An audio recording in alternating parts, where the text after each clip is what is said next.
사기편 12장 지난 시간에 하다가 말았는데, 지난 시간에 12장에서 예의 작용은 이제 조화에 있다고 이야기를 했었죠. 뭐 조화롭게 하고 화합하게 하는 것, 그것이 예의 작용이라고 이야기를 했습니다. 그런데 또 화합하는 것만 알아가지고 너무 화합적으로만 기울이고 절제를 하지 못하면 또 안 된다고 이야기를 했었죠. 그래서 예로서 그것을 절제를 해야 된다고 이야기를 했습니다. 오늘 65페이지 하겠습니다. 우리 문화를 연구하려면 공자가 편찬한 예기를 보지 않으면 안 됩니다.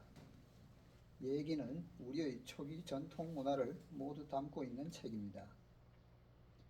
현대학술로 말하면 철학, 정치, 군사, 경제, 위생, 의학 등 각 방면의 학문이 모두 포함되어 있습니다. 물론 개괄적으로 그렇다는 것이고 오늘날처럼 학문이 세분화되어 있지는 않습니다. 이와 같이 얘기는 예의에 대해서만 말하고 있는 것이 아닙니다. 우리의 예절이나 예의는 단지 예의 일종의 표현일 뿐입니다. 전통 문화에서의 예는 서양 문화로 말하자면 바로 철학입니다. 철학은 대체로 두 개의 범주로 나뉘는데, 하나는 형이상학이고 하나는 형이하학입니다. 중국식으로 말하자면 형이하학은 우주만유 일체의 학문으로서 그 안에 모든 것이 포함되어 있습니다. 그래서 이 형은 유형이겠죠. 형체가 있는 것. 그래서 상하는 시간상으로 이전과 이후로 나뉘는데요. 형이라고 하면은 이 우주 만유가 되기 이전에 그것을 탐구하는 것을 형이화학이라고 그러고, 이 우주가 이 형태가 형성된 이후에 그것을 연구하는 게 이제 형이화학이겠죠. 우리가 지금 하고 있는 과학기술 같은 게 전부 다 형이화학에 속하겠죠. 그리고 정신적인 학문을 추구하는 게 이제 형이상학이겠죠. 형이상학은 우리가 도라 부르고 유가사상에서 천이라 부르는 것인데, 천도는 곧 본체론입니다. 형이하학은 서양 철학으로 말하면 인식론 또는 가치론입니다. 서양 철학은 대개 이렇게 분류됩니다. 형이상학이란 명칭은 역경에서 온 것인데, 일본인들이 그리스 철학을 번역할 때 역경에서 공자가 말한 형이상의 것을 도라고 한다. 형이상자, 위지도에서 차용한 말입니다. 무엇이 형이상학일까요? 바로 우주의 기원에 관한 문제입니다. 즉, 닭이 먼저인가 달걀이 먼저인가, 남자가 먼저인가 여자가 먼저인가, 도대체 우주 만유는 누가 창조한 것일까 하는 문제들입니다. 종교가는 우주 만유를 하나의 주재자가 창조한 것이라고 말합니다. 철학자는 그럼 그 주재자는 어디서 왔느냐고 묻습니다. 주재자를 창조한 것이 주재자의 어머니라고 한다면 주재자의 외할머니는 또 누구일까요? 철학자는 이렇게 끝까지 궁구해 갑니다. 이 형이상학적인 도를 토론하는 것이 바로 본체론입니다. 이와는 달리 형이하학은 우주 만유가 형성된 이후에 갖가지 현상과 갖가지 지식에 대해 논합니다. 서양에서는 본체론에 대한 연구가 그리스에서 처음 시작되었는데 이미 2~3천년이나 되었습니다. 그 당시 본체론은 대체로 두 파로 나뉘어 있었는데, 하나는 유물론이었고 다른 하나는 유심론이었습니다. 서양 철학에서 말하는 유심은 우리 고유의 사상에서 말하는 유심과는 또 다릅니다. 철학을 논할 경우 이 기본 사상의 기본 문제를 먼저 분명히 이해해야 혼동하지 않습니다. 나중에 철학자들은 이렇게 생각했습니다. 사람들은 어떻게 해서 우주의 기원을 알 수 있을까? 지식과 생각에 의해서 알 수 있는 것이다. 그렇다면 생각 자체는 믿을 수 있을까? 먼저 이것을 연구해야겠다. 그래서 인식론이 생기게 된 것입니다. 생각 자체를 믿을 수 없다면 생각을 통해서 이해한 우주의 본래 모습도 불완전한 것입니다. 그래서 우리가 안다는 것에 대한 이런 중대한 의무는 철학의 한 중요한 범주로 자리 잡게 되었습니다. 수천 년간 이어내려온 이 학술을 우리들은 일본인의 번역에 따라 철학이라 부르고 있습니다. 또 다른 한 부분은 인생 철학, 즉 인생의 가치를 연구하는 것으로서 서양 철학의 가치론에 해당합니다. 서양 철학자들이 보기에 우리 문화에는 철학이 없는데 우리의 전통 문화에서는 서양인들처럼 우주의 본체를 추구하지 않았기 때문입니다. 서양 문화는 체계가 엄밀합니다. 그들의 철학 사상은 종교로부터 출발했는데 종교는 사람들에게 믿기만 하라고 가르치는 데다 전제적이고 강권적이어서 사람들이 의문을 품는 것을 용납하지 않았습니다. 여러분은 하나님이 어떻게 태어났는지를 알고 싶지만 물어볼 수 없고 다만 믿기만 하면 구원을 얻습니다. 그러나 철학자들은 말합니다. 당신이 나에게 믿으라고 하는 것은 좋소. 그렇지만 먼저 무대 장막을 열어져 쳐서 나에게 제대로 보여주시오. 내가 보고 난 다음에 확실히 믿겠소. 이것이 철학의 정신입니다. 뒷날 철학이 발전하여 과학이 생겨나게 되자 과학자는 한 걸음 더 나아가 말했습니다. 한번 보기만 해서는 안 되고 내가 만져본 후에야 하느님이 확실히 있다고 믿겠다. 이처럼 종교에서 철학으로, 철학에서 다시 과학으로 나아간 것이 오늘날 서양 문화의 발전 단계입니다. 그러면 우리에겐 정말로 철학이 없을까요? 있습니다. 모든 철학은 인생 철학입니다. 올바른 사람이 되는 윤리 도덕을 말하고 사람이란 마땅히 어떠해야 된다는 것을 말할 뿐입니다. 서양인들이 동양에는 철학이 없다고 말하니까 과거 국내의 일부 학자들도 따라서 그렇게 말했는데 이것은 옳지 않습니다. 우리의 철학 사상은 모두 얘기나 역경 등의 책 속에 들어있을 뿐만 아니라 그 내용도 대단히 풍부합니다. 그러므로 우리 모두 이것을 정리하기 위해 노력해야 합니다. 우리 학자들이 최근 10여 년 사이에 정리해낸 철학 사상은 아직 충분하지 않습니다. 아니, 너무 부족합니다. 그런데다 한쪽으로 치우쳐 있습니다.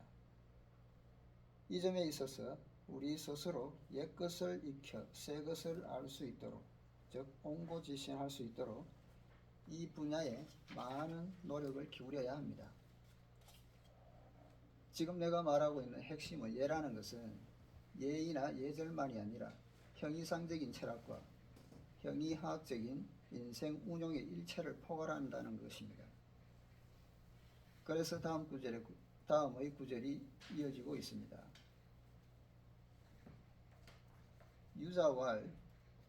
유자가 말했다. 신근의 은가봉야.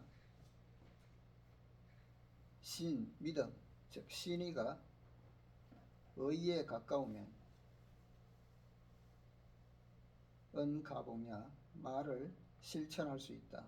여기서 복자는 다시 회복할 복자인데요.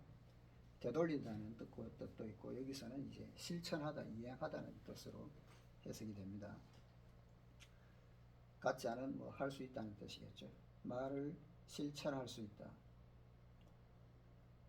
공건의 공손함이 예에 가까우면 원치욕야, 치욕을 멀리할 수 있다. 여기서 멀원자인데요. 요거는 타동사로서 멀리하다는 뜻이 됩니다. 치욕을 멀리할 수 있다는 거죠. 즉 치욕을 당하지 않을 수 있다는 겁니다. 인 불실기친 역가종냐. 인 원인이 불실기친 잃어버리지 않는다. 잃을 실자죠. 기친 그 친함을 잃지 않는다. 않더라도 역 또한 가종냐 존중할 만하다. 존경할 만하다. 유자는 신의가 의리에 가까우면 약속한 말을 실천할 수 있다. 즉 신근의 은가봉야라고 했습니다. 왜 우리 문화는 인의 예지 신을 제창할까요? 신에는 어떤 좋은 점이 있을까요? 왜 사람에게 신을 진이라고 가르칠까요? 그것은 곧 신이 의에 가깝기 때문입니다. 의란 서로 마땅한 것, 상의입니다. 이 의자에는 우리 문화와 서양 문화의 차이가 표현되어 있습니다. 인의 두 글자에서 인자는 박애 또는 자애를 뜻하며 세계 각국 문화에 모두 인자와 같은 뜻의 단어가 있지만 의자는 영어, 프랑스, 도구 등 어느 나라 문자 중에도 같은 뜻의 단어가 없다는 점에 우리는 유의해야 합니다. 오직 한자 문화권에만 있는 것입니다. 이 의자에 대해서는 두 가지 해석이 있는데 유가 공문에서는 의란 마땅한 것이다. 의자, 의야라고 했습니다. 꼭 들어맞는 것을 마땅함이라고 하는데 이것은 바로 예의 중화작용이며 시의적절하다라는 것이 바로 이 뜻입니다. 의의 또 다른 해석은 묵자의 정신인 의협입니다. 이른바 길을 가다 남이 불공평한 일을 당하는 것을 보면 칼을 뽑아 도와준다. 노견불평, 발도상조라는 것입니다. 노견, 길에서 불평, 공평하지 않은 것을 본다는 거죠. 그러면 발도, 뽑을 발자입니다. 칼을 뽑아서 상조, 서로 돕는다. 우리에게는 이러한 성격이 있는데 이러한 성격은 때로는 육아의 영향력보다도 강하여 친구를 위해서는 자신의 한 목숨을 바쳐도 상관없고 힘을 다해 친구를 도와주어야 한다고 생각합니다. 다른 민족도 이러한 정신은 있지만 이러한 정의를 가진 말은 없습니다. 우리에게는 이러한 문화가 있고 과거에는 이러한 문화가 중하층 사회에 널리 퍼져 있었습니다. 이는 매우 중요한데 특히 국가가 변란에 처했을 때는 이런 경향이 더욱 뚜렷이 나타납니다. 항일전쟁 동안에 보았듯이 우리 국민이 국가와 민족을 위해 희생한 그 정신은 대단히 위대한데 이것이 바로 우리 문화의 표현입니다. 어떤 사람은 이것이 육아 공명사상의 영향이라고 말하는데 반드시 그런 것만은 아닙니다. 실은 삼국연이 우리가 소위 말하는 삼국지죠. 소설 삼국지입니다. 삼국연이 등 몇몇 소설들이 이미 가르쳐준 것입니다. 그래서 우리 민족은 저마다 충의의 기상을 지녔다고 할 수 있는데 이것이 우리 민족의 특성이자 특별한 장점입니다. 그러므로 교육을 책임진 사람들은 이 문제에 유의해야 합니다. 여기에 나오는 신의가 의리에 가까우면 신근의 의에서 의자는 묵자가 주장하는 의와 서로 같은 바가 있습니다. 사람은 왜 신의를 지켜야 할까요? 약속한 말을 반드시 이행하기 위해서입니다. 우리 역사에는 계포의 한 번 약속은 천금과 같다. 계포일락천금이라는 유명한 이야기가 있습니다. 계포는 이제 옛날에 항우의 부하였는데 부장이었는데 말을 했으면은 반드시 지킨다고 했습니다. 그래서 한마디 하면은 그 말은 반드시 지키는 사람이라고 했는데 나중에 그 때문에 이방에게 잡혀가지고 죽을 뻔했을 때 사람들이 도와줘서 또 목숨을 건진 일화도 있다고 합니다. 그래서 사람들이 천금을 넣는 이 계포의 한마디 말을 얻겠다. 계포라는 이 사람을 얻겠다는 말도 있다고 했습니다. 그래서 계포 일락천금이라는 신뢰의 상징이라고 할 수 있겠죠. 노래에 나오는 자로도 이런 사람이었습니다.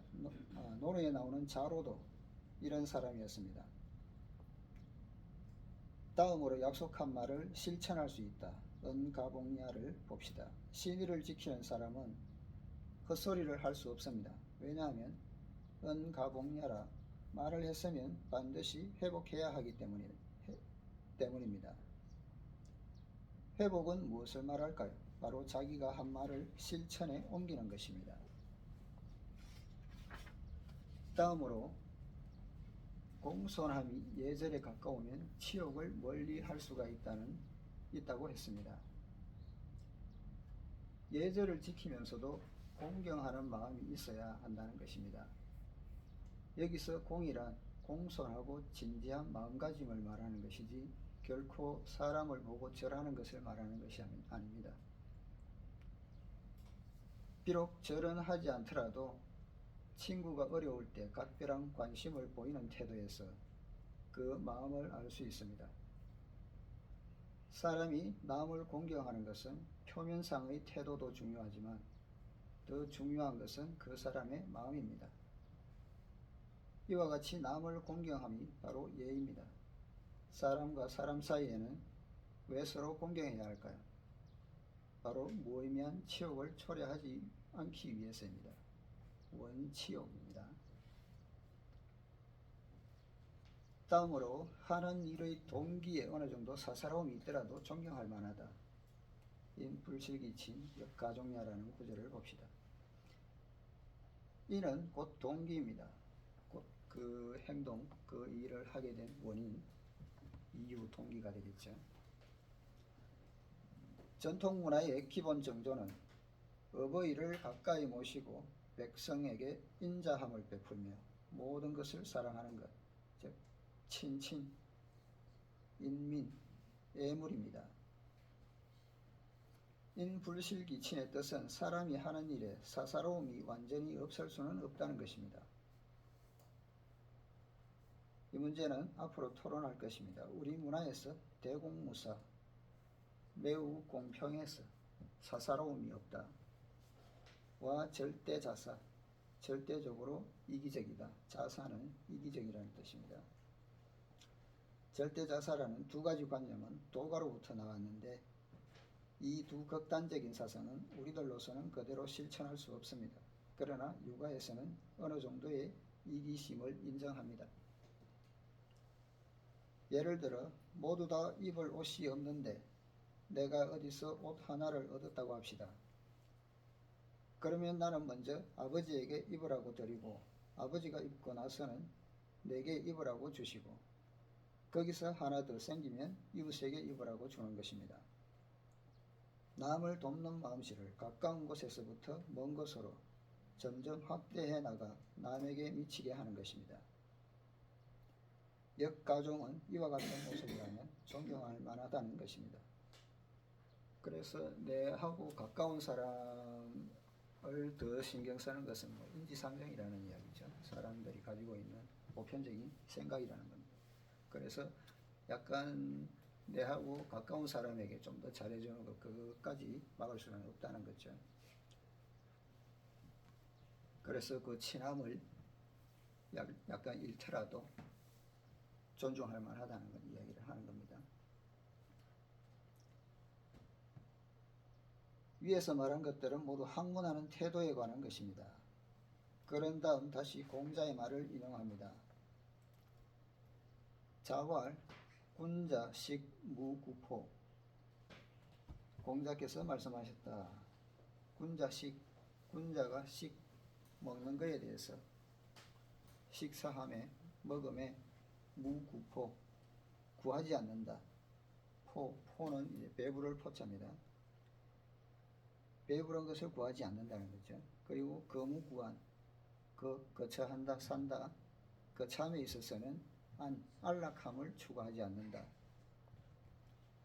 민어사, 민은 민첩하다, 민감하다, 민첩하다 이런 뜻입니다. 그래서 민어사 하면은 이래에는 민첩하고 이 그리고 신어은 신은 신중하다는 뜻이죠. 삼가하다 신중하다는 뜻입니다. 그래서 말함에 있어서는 신중하다는 뜻입니다. 취유도 이 정은 취유도 나아갈 취자죠. 도가 있는 곳에 나아갔으면 바르다면 도가 있는 곳에 나아가서도 바르다면 정 바르다면 가위 호황야이 여기서 호자는 이제 동사로서 좋아하다는 뜻입니다. 좋을 호자가 아니고 좋아하다. 그래서 학문을 좋아한다고 할 만하다. 학문하는 목적은 그저 죽은 글이나 읽는 데 있는 것이 아니라 현실의 삶 속에서 바른 사람으로 처세하기 위한 것입니다. 공자는 학문하는 사람의 생활이 너무 사치스러워서는 안 된다고 말합니다. 먹는데 배부름을 구하지 아니한다. 식무구포는 포라는 말은 생활이 어렵고 힘들더라도 과분하고 사치스러운 만족을 바라서는 안 된다는 것입니다. 여기서 과분하다는 이야기를 했는데요. 지날 과자에 분자는 이제 분수, 우리가 보통 말하는 분수라고 하죠. 지나치게 분수에 지나친 것을 바라지 않는다는 겁니다. 그래서 내 형편에 맞도록 행동한다는 거죠. 산다는 이야기입니다. 내 형편을 벗어나서 좀 더 호화롭고 사치스러운 것, 또 좀 더 배부르게 이런 생활을 바라지 않는다는 이야기입니다. 이 책의 향당편에 나오는 공자 자신의 생활 태도와 올바른 사람의 기준과 상통합니다. 사는데 편안함을 구하지 아니한다. 거무구안이라는 말은 사는 데에는 안빈낙도할 수 있기를 바라고 과분한 안일이나 과분하게 누리고 사는 것을 바라지 말라는 것입니다. 이 두 구절의 뜻은 안락한 물질 생활을 바라지 말고 정신 생활의 성화를 중시하라는 것입니다. 일에는 민첩하고 말에는 신중하라.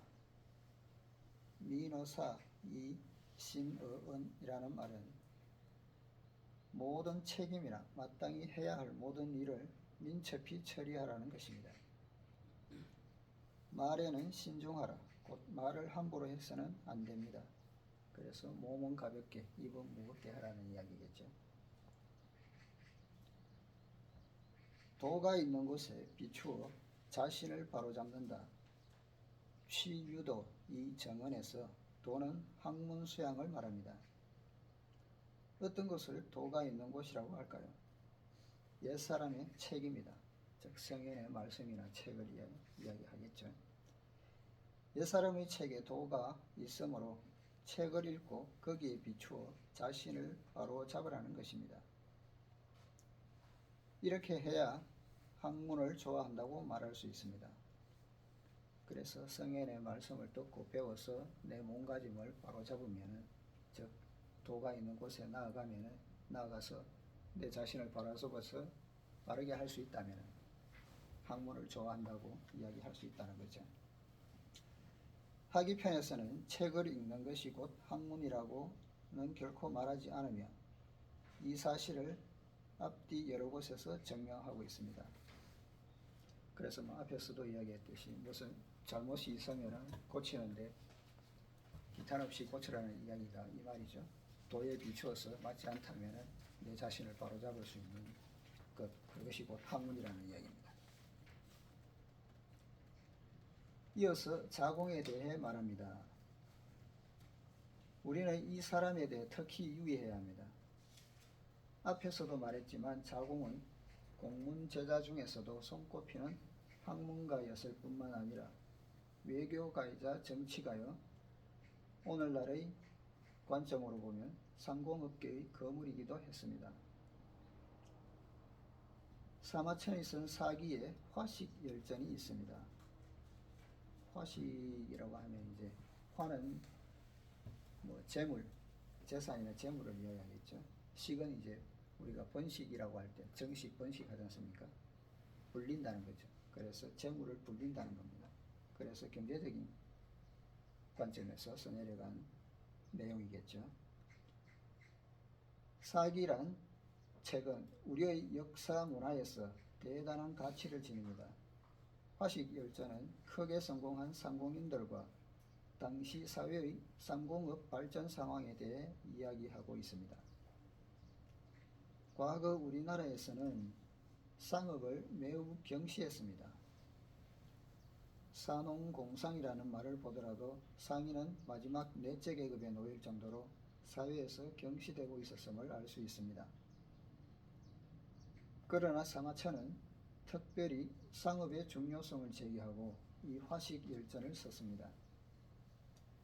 그 뒤 비로소 우리 역사에 화식 열전의 정신이 일어나게 되어 일반 상공업계에 관한 것도 기록하게 되었습니다. 사마천이 당시에 화식 열전을 쓴 동기는 상공업 발전이 국가의 정치 명맥에 관계되므로 주목하지 않을 수 없다는 생각에서였습니다. 그러나 당시에는 공공연히 이렇게 제창할 수 없었기 때문에 화식 열전을 썼던 것입니다.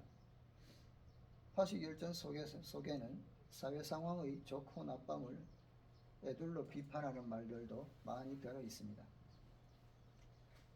사마천은 그 밖에도 사기에 많은 것을 썼는데 유협 열전도 그 중에 하나입니다.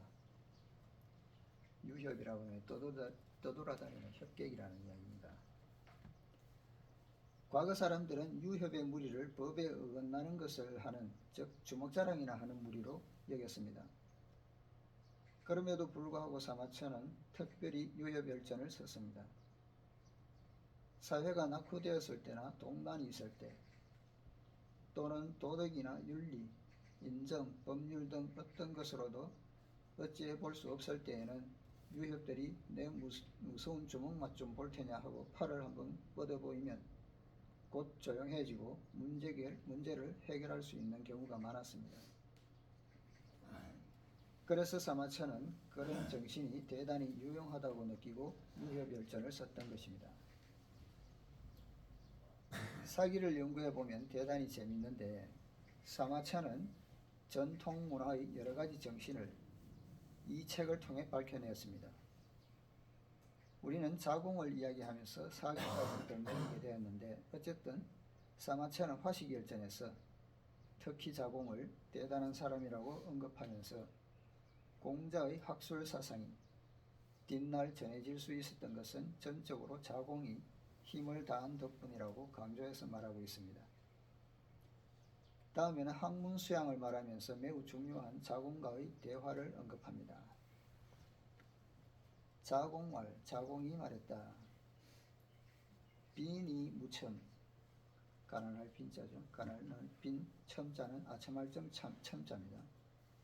빈이 무첨, 가난하면서도 아첨하지 않고 부의무교, 부유하면서 교는 교만하다는 뜻입니다. 교만하지 않으면 하여 어떻습니까? 자왈, 공자께서 말씀하셨다. 가야, 여기서 가는 그렇다, 괜찮다, 그 정도 뜻입니다. 가야, 괜찮다. 미약, 빈이락, 부의호래자야. 미약이라고 하면은 불려와 같은 뜻이겠죠. 미약이 같을, 안일미자의 같을 약자인데 불여 뭐만 같지 못하다 하는 것과 같습니다. 같지 못하다는 거죠. 미약, 빈이락, 가난하면서도 즐기고, 여기서는 즐긴다는 것은 도를 즐긴다는 것이죠. 보통 우리가 말하는 안빈낙도, 가난하면서도 도를 즐기고 부의호래자야. 부유하면서도 예를 좋아한다. 여기서도 호는 좋아할 호자. 예를 좋아하는 것만 갖지 못하다. 미약, 갖지 못하다는 겁니다. 자공왈, 자공이 말했다. 시운, 시에 이르기를 여절 여차, 여탁 여마, 기사지위여. 시에 이르기를 자르고, 차 갈고, 쪼고 문지르는 것 같다라고 했는데 여기서 기사지위여 기자는 그 기자인데 여기서는 이제 아마도 혹은 이라는 뜻입니다. 그래서 아마도 이것을 이야기함입니까? 자왈 공자께서 말씀하셨다. 사는 이제 자공의 이름입니다. 사야 시가연 시는 이제 시작 시자인데 여기서는 비로소 마침내 그런 뜻입니다. 비로소 가 뭐 할만하다. 더불어 너와 더불어 말할 만하다. 여기 시는 시경을 보통 가리키겠죠. 시를 이야기할 만하구나. 논할 수 있겠구나. 고저 왕이 지레자. 고는 이제 이야기한다는 거죠. 말한다는 이야기입니다. 고저 왕 지난 일을 이야기하니 지난 것을 이야기하니 지레자 올 것을 비추어 아는구나. 올 것을 아는구나. 이 단락은 특히 유의할 필요가 있습니다. 지금까지는 줄곧 학문에 관해 말해오다가 여기에 이르러서는 어느 날 자공이 공자에게 질문을 하고 공자가 대답한 내용을 설명하고 있습니다. 마치 텔레비전에서 토막극을 보는 것 같습니다. 자공이 말합니다.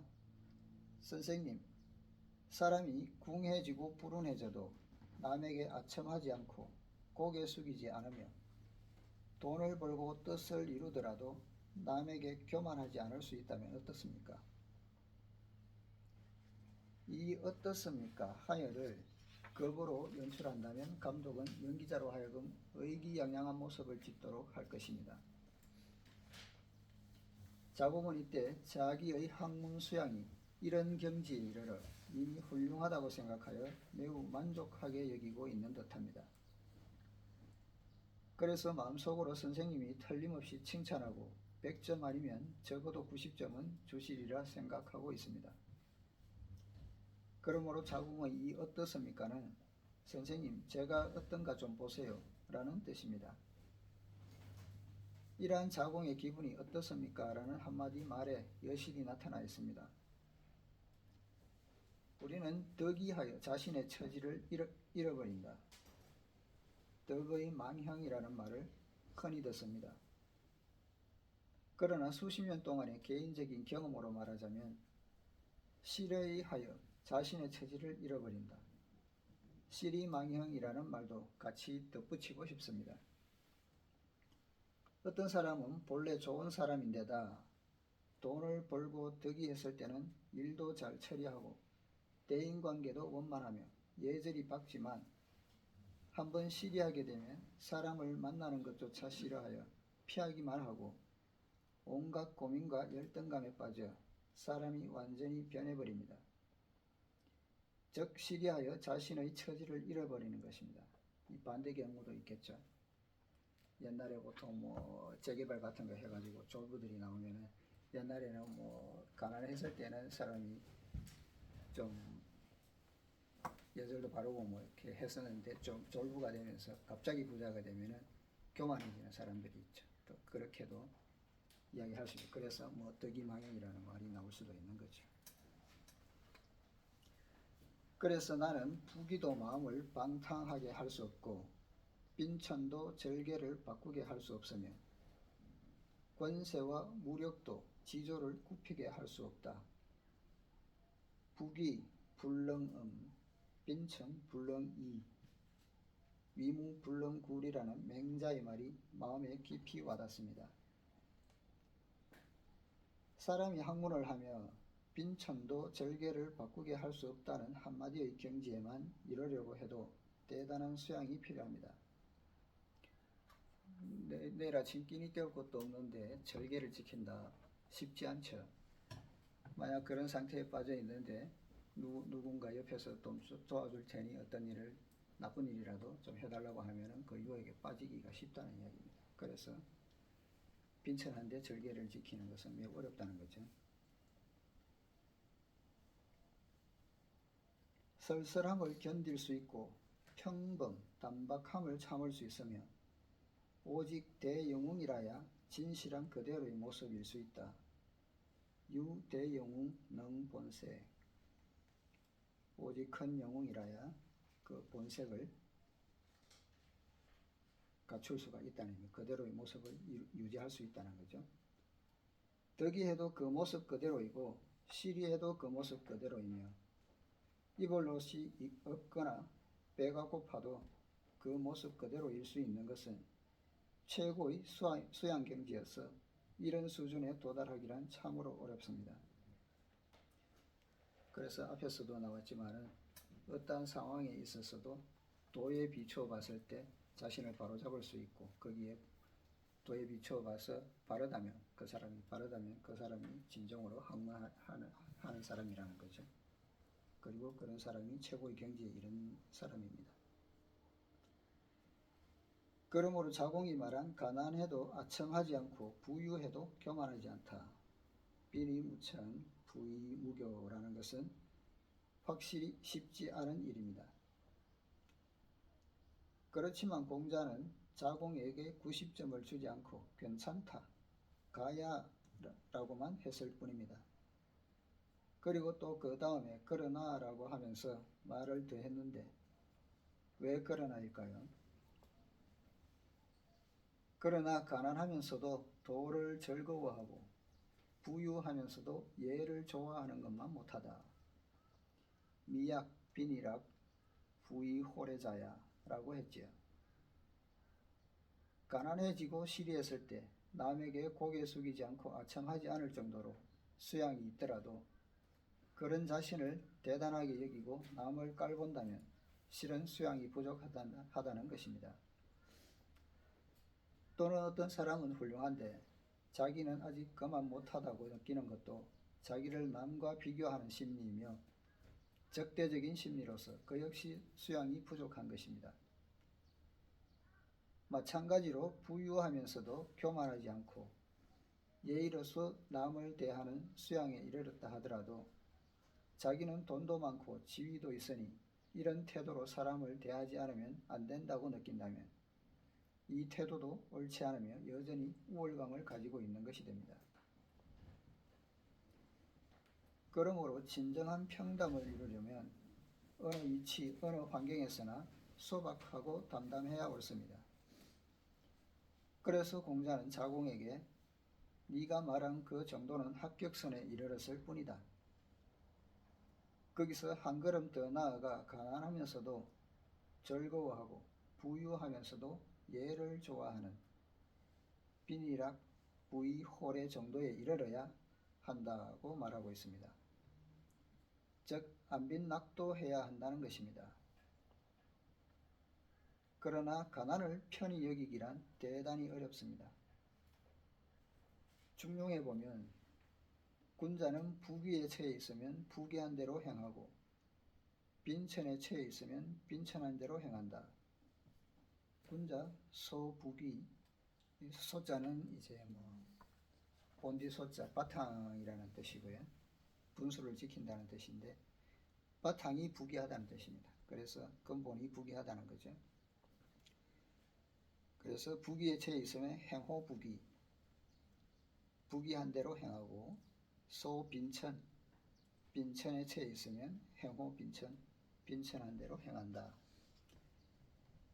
그래서 훌륭하고 고상한 친구들이 한담을 나눌 때 종종 나에게 그대가 보기엔 내가 어떠한가라고 물으면 나는 자네는 아직 완전하지 않네.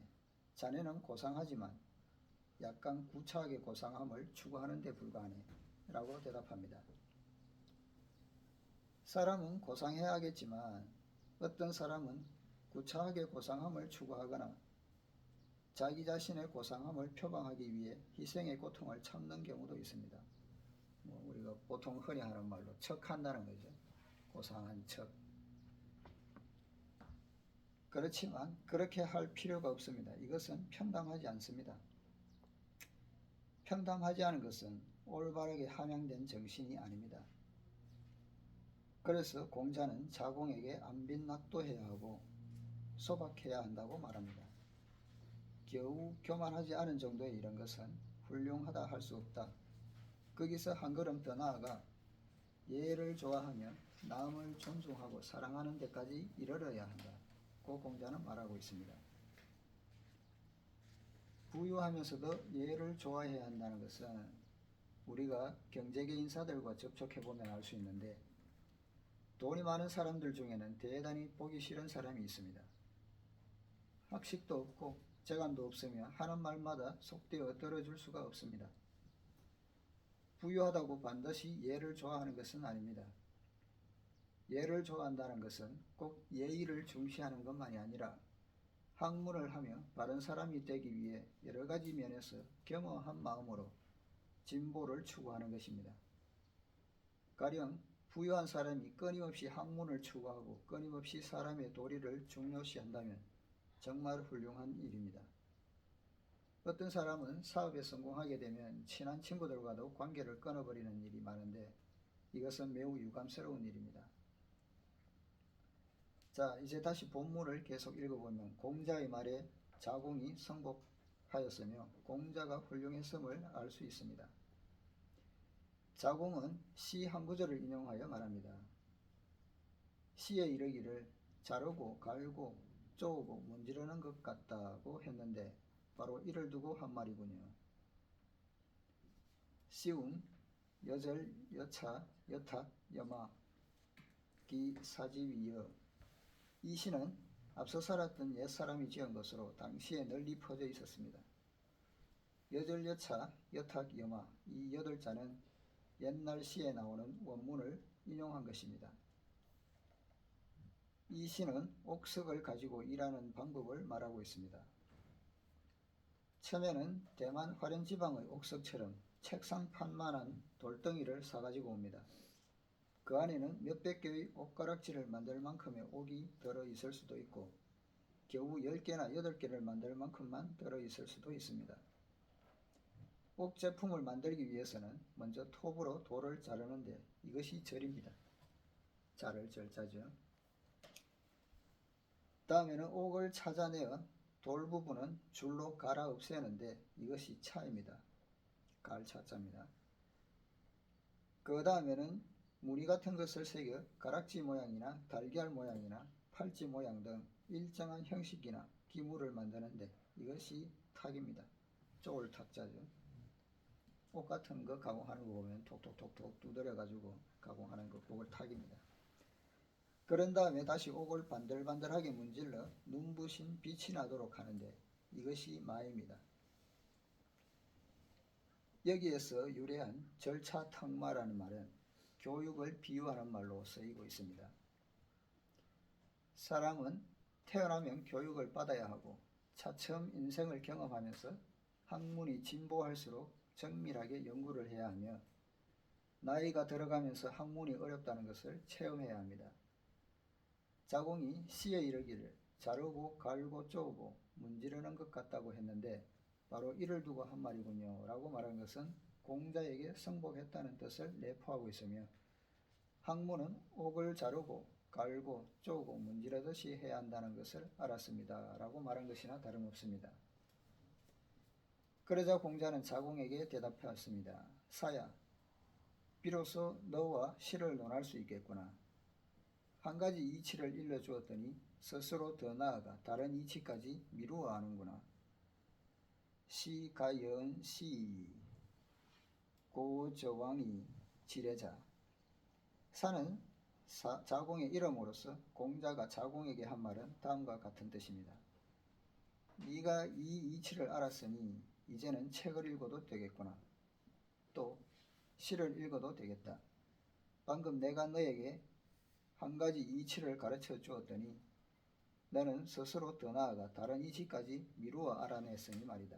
이는 자공의 타고난 자질이 높았음을 의미하는데 요즘 교육으로 말하면 한 가지 이치를 가르쳐주면 그 나머지 것은 스스로 유추해낸다는 것입니다. 그래서 비슷한 것까지 하나를 가르쳐주면 셋을 한다는 말도 있죠. 그렇다는 이야기입니다. 자, 오늘은 여기까지 하고요. 다음 시간 계속하겠습니다.